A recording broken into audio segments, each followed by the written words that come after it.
the amp collection. This is a hearing test booth from one of the industries in town, and right now it has a lamp. But I usually put Hey, can you be my light guy? sure. I usually put guitar amps in there. That's an ISO booth. Yeah, so that you can track drums without any amp bleed, but still get. Hearing test thing for like what, one of the factories or something. Yeah, like so you would sit in that booth and they would test your hearing. So it's solid. It's it's got some heft to it. It's like a fridge. Yeah, it's like a couple deep freezers welded together. All right, you got an Ampeg SVT3. These are a couple PV cabs. Yeah. What's on the bottom? PV cabs as well. Yeah, I think that they're all PV cabs. I'm not sure that they still have PV speakers in them. And then we've got this weird, I can't find any information on it, ohm solid state head with a 410 cab. We've got a modded trainer in behind it that's been hot rodded by. Is it a Bassmaster? Yeah, it's a Bassmaster that's been converted into kind of like a Marshall. Okay. Like a Marshall with a I have an gain amp. and master. I have the exact same amp. I want to do that too. This is I got an Ampeg Reverb Rocket, Right there. Deluxe Reverb, new Excalibur Fender acoustic amp, and then I picked this Bassmate out of the garbage. No way. And retubed it, so I've got about $75 in it. Anyway, it sounds really gnarly when you crank her up. Cool. The thing that's kind of covered up is a Mesa Boogie Mark V Beautiful. that a friend of mine is keeping here for a little bit. Okay. And then this way, this is kind of just a little workroom and the fish tank.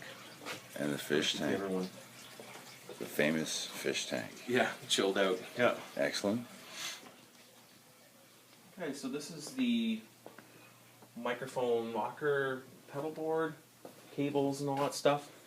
When we first built the place, it was supposed to be a vocal booth, but again, I just kind of like tracking everything else in the big room. Right. So that's kind of where everyone lives now. And this is kind of the lounge quasi control room. So again, there's some benefits to mixing in a room this size. The bass is a lot more even than if it was in a small little space. You don't have to do quite as much trapping and absorption and all that stuff. So I mix and master out here. We use an old 1975 Sound Workshop console. It doesn't sound like an API console from what I've heard, but it is built by former API engineers. And then we've got a bank of Great River, some Aphex preamps that are really nice. They're tube, but they're extremely transparent and clean. And I monitor through these goofy Rowan DS90s. They're nothing special, but I've been listening to music on them for, I guess, 12 years now, so I really know them. Right. And what program are you running? This is Sonar. This is before Sonar X1, so that this is called 8.5. Okay. Again, it's just because I'm so used to it. Dad and I started recording in the mid-90s, and I think we started with like Cakewalk 3. Okay. So we're on like our 20th version or something like Right. that of this program. They all sound the same. So Excellent. What do you got like structurally? What do you got? 14-foot ceilings or something? yeah, it's 12 to the drop ceiling and then 2 feet above it. Okay.